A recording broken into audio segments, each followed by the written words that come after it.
네, 관련 내용 전문가와 함께 더 자세한 이야기 나눠보겠습니다. 김경호 인제대 백병원 가정의학과 교수 나와 계십니다. 안녕하십니까? 네, 안녕하세요. 네, 뭐 앞서 리포트에도 나왔는데 근데 빈대하면 80년대 이후에 좀 사라진 거 아닌가라는 생각이 드는데 그런 거 아니었습니까? 네, 그렇습니다. 한동안 출연 보고가 없었고 물론 네. 이제 옴이라든지 머리니, 사면발이 이런 것들은 종종 보고가 있었는데 옴 지금도 계속 유행하고 있고요. 예. 근데 빈대는 이제 생김새 같은 경우에는 크기는 한 5에서 6mm 정도 납작하게 생겼고 색깔은 이제 갈색 정도, 갈색을 띠는 것으로 알려져 있고요. 주로 이제 사람의 피를 자기 체중의 대여섯 배 굉장히 많은 양을 흡혈하는 것으로 알려져 있고 주로 밤에 흡혈을 하는데 암수 모두 성충이 일주일에 한두 번씩 흡혈하는 것으로 알려져 있는데 사람 몸에 기생하진 않고 이제 틈새, 뭐 매트리스 아래라든지 가구 틈, 벽 틈 이런 데 은신해 있다가 밤에만 사람을 흡혈하는데 아마도 이제 해외 교류가 이제 증가하면서 여러 가지 여행이라든지 또 아니면 이제 SNS를 이제 많이 이용하시면서 이제 보고 같은 것들이 빨리 퍼지는 그런 효과 때문에 증가한 것이 아닌가 추정해 볼 수 있겠습니다. 네. 보니까 이제 정부도 좀 많이 다급해졌어요. 다음 주 월요일부터 4주 동안 집중 점검 또 방제를 하겠다라고 하는데 좀 확산을 막는 데 도움이 될 수 있는지 궁금하네요. 네, 아무래도 더 확산되기 전에 조기에 이제 이런 공공시설, 사람들이 많이 이용하는 시설 중심으로 집중적으로 방지하는 것은 매우 좋을 것 같고 또 이제 한 집이 빈대가 생기면 여러 군데가 다 같이 생길 수가 있기 때문에 네. 방지할 때는 전체적으로 해야 되는데 이런 것들을 이제 지자체나 정부가 전문 인력을 이용해서 한꺼번에 방제를 한다든지 그리고 특히 이제 방제 능력이 좀 어려우신 주거 취약계층, 열악하신 분들 이런 분들은 효과적인 방제를 못하고 지속적인 감염원이 될 수가 있기 때문에 이렇게 어려우신 분들을 집중적으로 도와드린다든지 또 이렇게 공동적으로 전문적으로 하는 것은 매우 효과적인 확산 방지 대책이 될 텐데 물론 이제 앞으로 더 고민해야 될 부분이 굉장히 많이 남아 있을 것 같습니다. 정책적으로 이것을 이제 신고제를 뭐 자율 신고를 할지 네. 의무 신고를 할지 또 영업장에서 이런 걸 신고했을 때 영업 손실이 오지 않을지 이런 것들을 좀 해외 사례라든지 이해 관계자들과 협의가 좀 더 필요할 것 같고요. 해외 사례 같은 경우에 이제 신고제를 했을 경우에 부유층 같은 경우 이제 빈대 발생 건수가 줄었지만 저소득층은 별 차이가 없었다는 연구도 있기 때문에 네. 우리가 그런 좀 세심한 부분까지 살펴보는 것이 필요할 것 같습니다. 예. 뭐 예전 속담에도 있었지만 빈대 잡다가 초가 삼가 태운다라고 할 정도로 빈대 잡는 게 쉽지는 않아 봐요. 그래서 살충제 얘기가 계속해서 나왔었는데 살충제도 두 가지 종류가 있습니까? 여러 가지 종류가 있습니다. 네. 주로 이제 빈대를 잠재 효과가 있는 그런 성분들이 주로 이제 미국 환경보호청에서 이제 약재들을 분류해놨는데 기존에 쓰던 이제 피레스린 계통에는 이제 좀 저항성이 있고 네. 여러 가지 다른 성분들이 이제 빈대 잠재 효과가 있다 이렇게 알려져 있는데 이제 한 가지 성분을 쓰는 것보다 여러 가지 성분을 복합적으로 쓰는 것이 좀 내성을 좀 줄일 수 있겠다. 그리고 화학적 방제 한 가지만 쓰는 게 아니라 물리적인 방제 여러 가지 방제 요법을 좀 같이 쓰는 것이 좀 효과적이겠다 이렇게 볼 수가 있는데 네. 또 빈대의 특성상 틈새에 숨어 있기 때문에 우리가 일반적으로 뿌리는 에어로졸은 충분히 닿지 않는다든지 아. 또 이제 연막 같은 걸 쓰게 되면은 오히려 빈대가 더 다른 곳으로 이동하고 숨는 경우가 있기 때문에 우리가 이제 효과적인 성분에 대한 고민도 필요하고 효과적인 사용 방법 어떻게 하면 더 복합적으로 잘 사용할 수 있는가. 그리고 또 중요한 것이 이제 인체에 해가 되지 않도록 그렇죠. 예, 말씀하신 것처럼 초과 삼가는 태우지 않게 네. 안전하면서도 효과적으로 살충할 수 있는 방법들을 우리가 좀 많이 개발해서 알리는 노력들이 필요할 것 같습니다. 예. 그러니까 이제 말씀하신 것처럼 이제 해외 여행을 갔다 오다 보면 이런 거에 좀 노출되는 경우가 있으니까 집 안에서도 예를 들면 아까 같은 이제 공공기구나 교통이나 숙박시설이 아닌 집 안에서도 만약 개인들이 이거에 대해서 노출될 수 있는 환경이니까 그럼 어떻게 대비를 해야 됩니까? 개인들은. 네, 그렇습니다. 일단은 지금 외부로부터 집 안으로 유입될 가능성이 있는 경로를 차단해야 되는데 네. 이제 대표적인 것이 이제 해외 여행 후에 이제 옷이나 침구류, 가방을 통해서 들어올 수가 있기 때문에 해외여행 가실 때는 이제 숙소에 어떤 빈대가 숨어 있을 가능성이 없는지 한번 매트리스 아래라든지 틈새를 한번 들춰서 살펴보시는 것이 필요할 것 같고요. 그다음에 해외여행 가셨을 때도 옷이나 가방을 이제 바닥이나 이런 데 내려놓으면 또 빈대가 옮을 수 있으니까 좀 벽이나 바닥에서 좀 띄운 데 보관을 하신다든지 그리고 다녀오셔서는 혹시 저 옷이나 침구류에 빈대가 있을 수가 있기 때문에 50도나 60도 이상의 뜨거운 세탁기나 건조기를 이용해서 방제를 하신다든지 아니면 잘 밀봉을 또 집안에 들여오실 때는 잘 밀봉을 하신다든지 해서 빈대가 들어올 수 있는 경로를 일단 차단하시는 것이 좋겠고요. 네. 일단 집안에 빈대가 좀 의심된다고 생각이 되시면은 아무래도 이제 혼자 직접 하시는 것보다는 좀 전문적인 방제 업체의 도움을 받는 것이 더 효율적일 수 있겠고 또 관련 정보에 대해서 지자체나 관련 보건소 같은 곳에 문의를 하는 것이 좋겠는데 네. 보통 이런 것들을 알리고 할 수 있는 그런 정부의 어떤 담당자나 역할 안내 자료 같은 것들도 물론 이제 이미 질병청에서 한번 배포를 했는데 범부처적으로 좀 개발해서 알리는 노력들도 필요할 것 같습니다. 이번에 이러면 이제 빈대에 물렸을 경우에 대한 얘기를 해야 될 텐데 이게 그냥 일반적인 벌레나 모기 물린 것보다 훨씬 가렵다 이런 얘기가 있던데 맞습니까?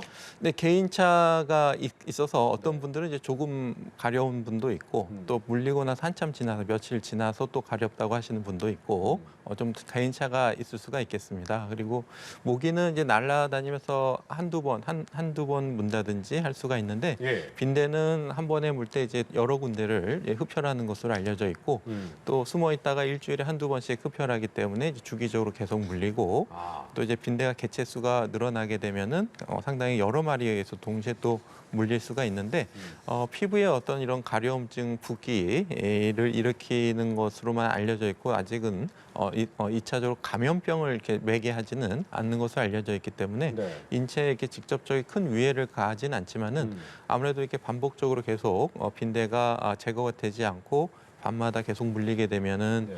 굉장히 신경이 많이 쓰이고 또 심한 경우에는 이제 굉장히 또 스트레스가 될 수가 있기 때문에 가급적이면 조기에 방지하시는 것이 좋을 것 같습니다. 네. 그러면 이제 일반적인 그런 뭐 벌레 물린 데 발라야 되는 뭐 물약이라든가 아니면 연고를 그냥 발라도 되는 건지 뭐 일각에서는 항히스타민제 얘기도 나오는데 그 얘기는 뭔지 궁금합니다. 네, 그렇습니다. 이제 물렸을 때 가려운 반응을 좀 낮춰주는 그런 것들을 하셔야 되는데요. 일단 물리시면 물하고 비누로 깨끗이 씻으시고 또 바르는 연고 성분 중에서 가려움과 붓기를 가라앉혀주는 연고들 이런 것들은 약국에서 쉽게 구입도 가능하고 또 가려움증이 심하신 경우에는 이제 스테로이드제를 바르시거나 또 항히스타민제를 또 복용하실 수도 있기 때문에 네. 일반적인 증상에 대한 대증적인 요법을 통해서 가려움을 좀 낮춰주시는 것이 좋은데요. 또 너무 심하게 가려우셔서 너무 많이 심하게 긁으시면은 2차적인 피부 손상이 생겨서 또 세균 감염이 될 수가 있기 때문에 가급적이면 많이 피부 손상을 주지 않는 것이 좋겠습니다. 예. 보니까 이제 모기에 물린 것과 빈대에 물린 사진이 좀 다르더라고요. 좀 차이가 큽니까? 어떻습니까? 근데 일단 곤충에서 흡혈된 자리 그리고 물리면서 어떤 2차적인 알레르기 반응은 공통적인데요. 네. 아무래도 빈대는 이제 한꺼번에 많은 양을 흡혈하기 위해서 여러 군데를 이제 물 수가 있겠고 또 반복적으로 물 수가 있기 때문에 네. 물린 자리가 이렇게 모여서 이렇게 일렬로 되어 있거나 이렇게 동그랗게 모여 있는 경우가 있어서 좀 여러 군데를 물렸다 그러면은 반복적으로 물린다고 생각이 되시면 빈대 가능성에 대해서 또 매트리스 아래라든지 침구를 살펴보시는 것이 좋겠는데 빈대는 이제 밝은 빛을 싫어하는 것으로 알려져 있기 때문에 주로 이렇게 숨어 있는 그런 데를 잘 틈새 같은 데를 잘 찾아보시는 것이 좋겠는데 빈대를 직접 찾지는 못하더라도 빈대의 흔적, 어떤 배설물이라든지 탈피된 어떤 허물 같은 것들을 찾는 것이 단서가 될 수가 있겠습니다. 그렇군요.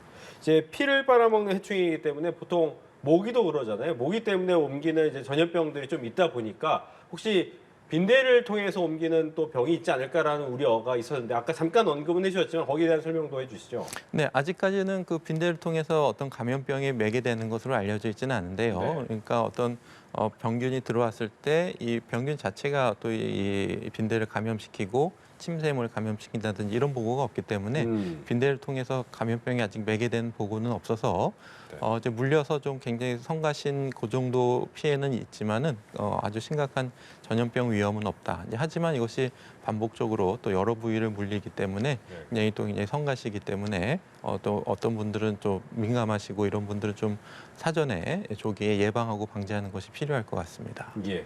예전에 보면 이제 70년대부터 80년대는 이제 살충제가 DDT를 네. 많이 썼는데 굉장히 독성이 강했잖아요. 뭐 사람한테도 쓰기도 했지만 요즘에 많이 줄어들었긴 했는데 이 빈대가 워낙 또 이제 생명력이 질기다고 하니까 이 빈대를 박멸할 수 있는 살충제는 그러면 인체에 해가 없겠는가라는 생각도 듭니다.